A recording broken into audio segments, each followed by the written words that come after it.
Le livre d'Exode, chapitre 12. Exode, chapitre 12. Alléluia. Que Dieu soit béni ce matin. Nous ne ferons pas les choses comme habituellement plutôt. La routine, ça fatigue des fois. On finit ça, on vient ça, on connaît le culte par cœur. Il faut vraiment arrêter ça. Dieu n'est pas dans la même Amen. Dans la routine. Donc nous lisons ce matin dans le livre d'Exode, chapitre 12, à partir du verset 12 au verset 13. Nous lisons ces deux versets. Exode, chapitre 12, verset 12 à 13. J'ai lu la parole. Cette nuit-là, je passerai dans le pays d'Égypte et je frapperai tous les premiers-nés du pays d'Égypte, depuis les hommes jusqu'aux animaux, et j'exercerai des jugements contre tous les dieux de l'Égypte. Je suis l'Éternel. Le sang vous servira de signe sur les maisons où vous serez. Je verrai le sang et je passerai par-dessus vous, et il n'y aura point de plaie qui vous détruise quand je frapperai le pays d'Égypte. Amen. Amen. Ce matin, le Seigneur nous parle de l'importance du sang, l'importance de son sang. Parce que dans l'Ancien Testament, cet animal, ces moutons, ces brebis qui ont été tués pour la Pâque, c'était la représentation, l'image de la personne de Jésus-Christ. Le sang d'un animal en tant que tel ne peut pas nous protéger de la mort. Le sang d'un animal ne peut pas empêcher la mort de venir nous frapper. Si ce n'est un sang spécial, si ce n'est un sang pur, un sang saint, un sang salutaire. Alléluia. Alors ce matin, la Bible nous dit, les enfants d'Israël, qu'ils étaient, sinon les Hébreux qu'ils étaient en Égypte, ils étaient soumis à de durs travaux. Et pour cela, ils étaient réduits en esclavage. Après la mort de leur frère Joseph, le pharaon qui est venu après Joseph et toute cette génération-là, la Bible nous dit que ce pharaon-là ne connaissait pas Dieu. Il ne craignait pas Dieu. Il ne le connaissait pas. Alors, il s'était fait comme un Dieu et tout l'Égypte. Et c'était d'ailleurs la plus grande puissance, comme les États-Unis d'aujourd'hui. C'était la plus grande puissance dans ce temps-là du monde. Donc, au pharaon se faisait en un mot vénéré. Il se prenait pour un être indoctable, indétournable. Indétournable. Alléluia. Et pour cela, il avait soumis aux enfants hébreux à des lourdes, vraiment, activités. C'était de l'esclavage. Et ils ont vécu cette situation durant 430 ans. Durant 430 ans. Et donc Moïse qui avait fui, qui savait qu'il était hébreu, parmi ses frères, un jour, il a rendu visite à ses frères dans le camp et il a vu que deux hébreux, il y avait un chef, les chefs que Pharaon avait mis sur les hébreux, il maltraitait un hébreu durement au point que Moïse s'est senti concerné parce qu'il savait que c'était ses frères qui gémissaient, qui souffraient ainsi. Donc, il s'est senti de suite concerné et il a frappé l'Égyptien et il est mort. Et là, dans la peur, il l'a caché, il l'a enterré dans le sable. Et donc, dans cette action, l'un des Hébreux, les Hébreux qui étaient là, celui qui l'avait défendu, ils ont bien vu qu'il avait tué ce garde et il l'avait enterré. Alors, un jour, Moïse revient, quelque temps après, Moïse revient et les Hébreux, maintenant, c'était entre eux qu'ils se battaient. Entre frères, ils se battaient. Pourquoi? Bon, la Bible ne le dit pas, mais ce qui est sûr, ils étaient en désaccord. Et Moïse vient les interpeller pour leur dire, attendez, vous, déjà, les Égyptiens vous malmènent. Vous êtes déjà des esclaves, vous souffrez déjà. Qu'est-ce que vous avez encore entre vous à vous battre, à vous battre entre vous? Pourquoi vous faites cela? Et donc Moïse leur faisant la reproche, il y a l'un d'entre eux qui va dire à Moïse, qui t'a établi juge sur nous? Qui t'a dit que tu es juge et que tout ce que nous faisons aussi, c'est toi qui dois intervenir? Vous voyez comment il y a des personnes qui ne savent même pas leur bien, qui ne savent pas ce qu'il leur faut. Et bien donc, il va dire à Moïse que, est-ce que tu vas aussi me tuer comme tu as tué l'Égyptien? Alors là, Moïse a déjà, il a compris de suite que l'affaire avait parvenu aux oreilles de Pharaon. Parce que quand il a dit, certains gardes de Pharaon étaient là quand il l'a dit. Donc Moïse est dessus, il va prendre peur. Et pour sauver sa vie, il va fuir chez les Madianites. Il va fuir chez Jéthro. Moïse va rester là-bas durant 40 ans. Dans la 40e année, Dieu va se révéler à Moïse sur le mont de Sinaï.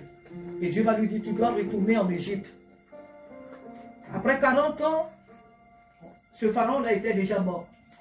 Beaucoup de cette génération-là étaient mortes. Et donc, mais Dieu dit à Moïse, tu dois retourner parce que le cri de mon peuple est parvenu jusqu'à moi. Ce n'est pas que durant les 400 ans, Dieu n'attendait pas le cri, mais Dieu a un temps où il se lève. Amen. Alléluia. Amen. Dieu a un temps où il se lève. Tu vas beau prier, tu vas beau jeûner, tu vas beau faire tout ce que tu as envie de faire. Quand le temps que Dieu a fixé n'est pas arrivé, tu croiras qu'il ne t'entend pas. Dieu entend tes cris, Dieu entend tes pleurs. Dieu voit ce que tu traverses, Dieu sait ce que tu vis. Il va se lever. Il se lèvera pour toi. Et donc, le jour où lui-même il a décidé de se lever, il va attirer Moïse sur cette montagne-là. Et il va parler à Moïse. Nous connaissons tous bien cette histoire. Et Dieu va dire à Moïse de retourner en Égypte pour qu'il libère son peuple. Donc Moïse étant parti en Égypte, Dieu a bien dit à Moïse que la chose ne sera pas facile. La libération, votre sortie de l'Égypte ne sera pas facile parce que Pharaon va, comme il s'est pris pour Dieu, il s'est pris pour un tout-puissant, je vais endurcir son cœur pour lui révéler qu'au-dessus de lui, en un mot, qu'il n'est qu'un être humain et que c'est moi qui suis Dieu. Donc Moïse savait tout cela. Alors il retourne en Égypte. Son frère Aaron vient à sa rencontre et lorsqu'ils arrivent là-bas, Dieu va frapper l'Égypte de 10 plaies. Et à la 10e plaie, c'était la mort des premiers-nés, depuis les hommes jusqu'aux animaux. Mais pour ne pas que l'ange de la mort frappe non seulement les Égyptiens, mais aussi les Hébreux, Dieu va donner un signe. Dieu va conduire les enfants hébreux à fêter la Pâque, à vivre la Pâque. Ce qui va les différencier des enfants égyptiens. Donc Dieu leur dit cette nuit-là, quand il va passer, l'ange de la mort va passer, il faut que les enfants d'Israël soient chez eux, qu'ils le tuent des moutons, qu'ils mettent le sang de cet animal sur les linteaux de leur porte. Et donc ça sera un signe. Quand l'ange de la mort va voir ce signe, il passera par-dessus eux. Il ne va pas les frapper. Il ira dans le camp des Égyptiens et il va frapper, pas tous les Égyptiens, mais leurs premiers-nés. Ce sont leurs premiers-nés que l'ange de la mort va frapper jusqu'aux animaux. Et donc les enfants d'Israël ont obéi à la voix de Moïse, ce que Dieu lui avait dit, et ils ont fait. L'ange de la mort est venu, c'est ce que nous venons de lire, et le Seigneur dit, quand je verrai le sang, je passerai par-dessus. Et la plaie que je vais envoyer sur les Égyptiens ne vous atteindra pas. Alléluia. Et effectivement, les enfants d'Israël ont été épargnés. Est-ce qu'il y a eu des rebelles? Dieu ne nous parle pas d'eux. Mais ce qui est sûr, ils ont fait ce que Dieu leur a demandé. Et ils ont été épargnés. Ce matin, nous allons prendre la Sainte Seine. C'est ça la Sainte Seine que nous prenons. Le corps de Jésus-Christ. Son sang, c'est ce que nous prenons tous les dimanches ici. Et ce corps et ce sang ne doivent pas être pris à la légère. Pourquoi? Parce qu'il est spécial. Ce n'est pas n'importe quoi. C'est des emblèmes. Oui, on les a achetés dans un marché. Le petit gâteau. On les a achetés ici. On les a mis là. Mais c'est un peu l'image d'un ambassadeur. Alléluia. L'ambassadeur d'une nation. Un ambassadeur qui quitte un pays et qui vient dans un autre pays, il représente la nation. L'ambassadeur n'est pas le président, mais c'est le président qui l'a mandaté. Donc, il est comme le président de la République dans cette nation-là. Ici, ces emblèmes, c'est le corps et le sang de Jésus-Christ. C'est vrai qu'on ne peut pas comparer l'œuvre de Dieu à l'œuvre de l'homme, mais c'est une petite image que j'ai donnée pour nous dire que le corps et le sang ne doivent pas être pris à la légère. Tu ne dois pas vivre les mêmes choses, tu ne dois pas faire les mêmes choses, espérant que ce corps et ce sang t'apportent une vie nouvelle. Tu ne peux pas aimer le mensonge, tu ne peux pas aimer le vol, tu ne peux pas aimer le péché, tu ne peux pas pratiquer le péché, tu ne peux pas t'asseoir dans le mal et espérer que le corps et le sang de Jésus t'apportent une vie de gloire. Tu ne peux pas espérer que le sang de Jésus t'apporte la guérison, la vie, la véritable. C'est ce sang qui fait de nous une famille. C'est ce corps et ce sang qui fait de nous l'église de Jésus-Christ. Si la Bible parle du corps de Christ, c'est par rapport à la Sainte Seine à laquelle nous participons tous. Ce sont les enfants d'une même famille qui mangent de la même assiette. Ce sont des personnes qui s'aiment, qui mangent dans la même assiette, qui mangent à la même table. Alors quand il y a des hypocrites à cette table,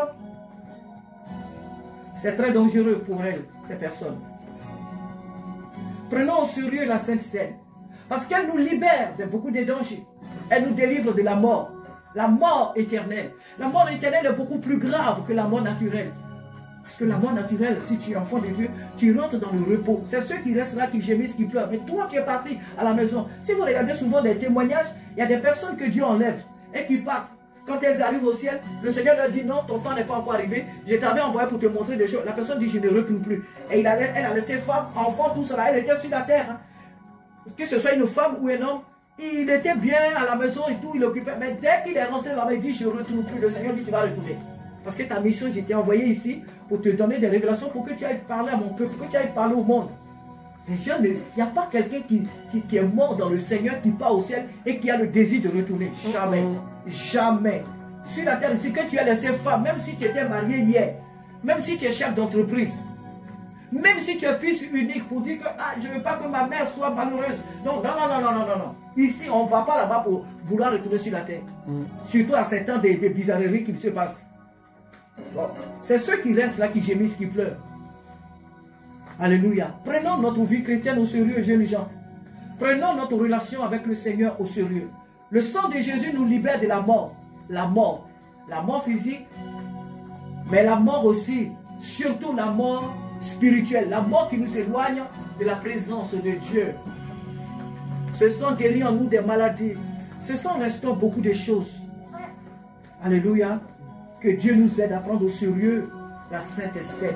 Ne la prenons pas comme une nourriture. C'est pourquoi l'apôtre Paul pouvait dire aux Corinthiens, je crois, mangez chez vous. Je ne sais pas si c'est au Galate qu'il avait dit, mais dans les épîtres, l'apôtre Paul dit aux frères de cette église-là, avant de venir dans la maison de Dieu, là, je crois que c'est Corinthiens, mangez chez vous d'abord.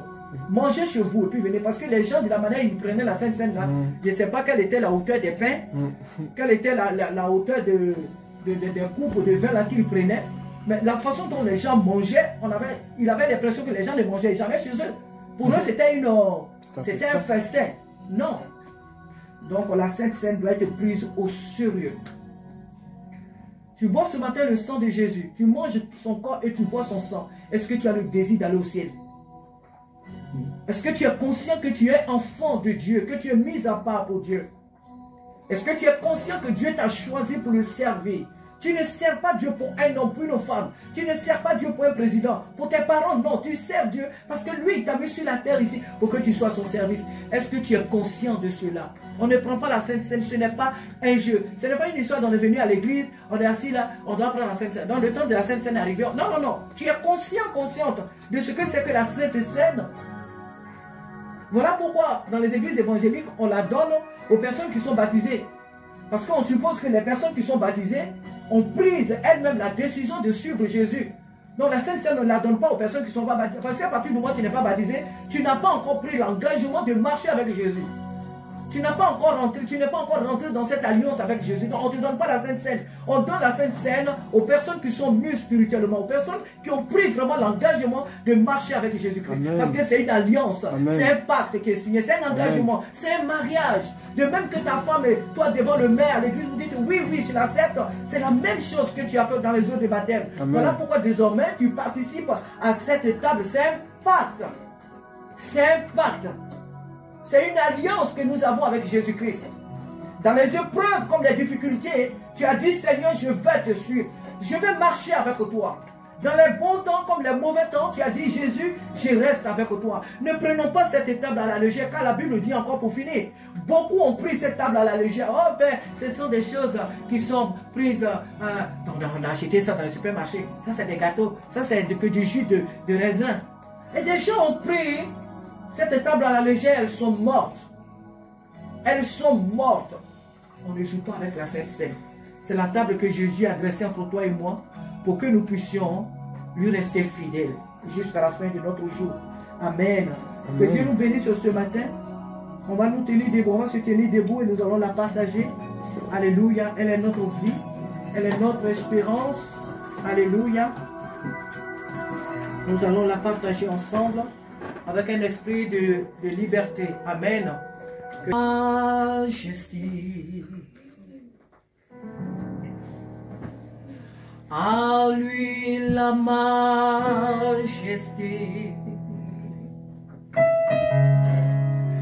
à Jésus soit louange, honneur et gloire.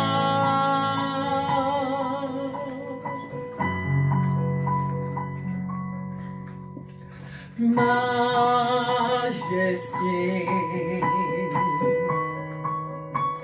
suprême autorité,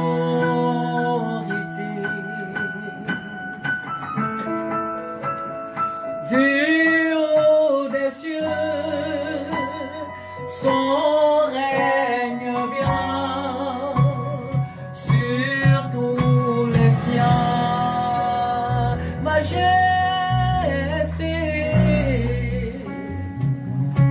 alléluia. Majesté, alléluia. À lui la majesté,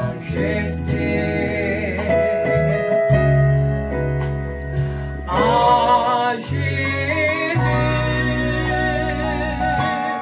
soit louange, honneur et gloire.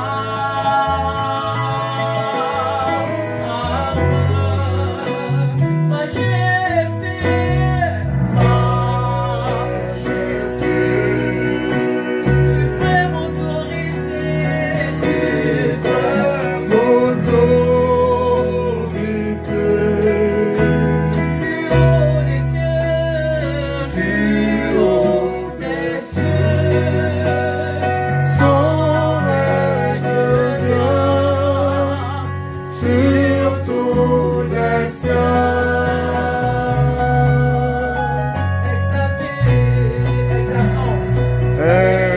Exaltons et célébrons le nom de Jésus. Glorifions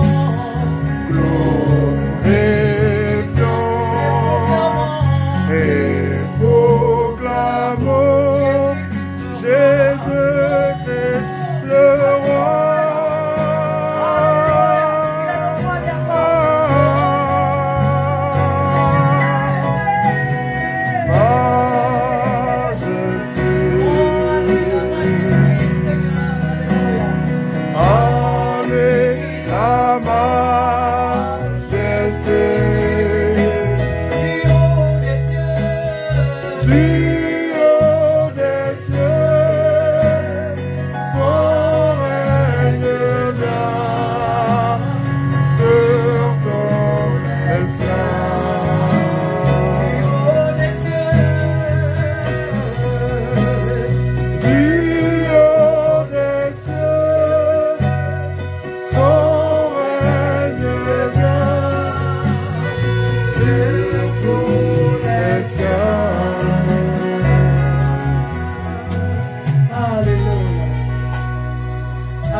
Majesté, à Jésus-Christ la majesté, à l'Éternel des armées la majesté.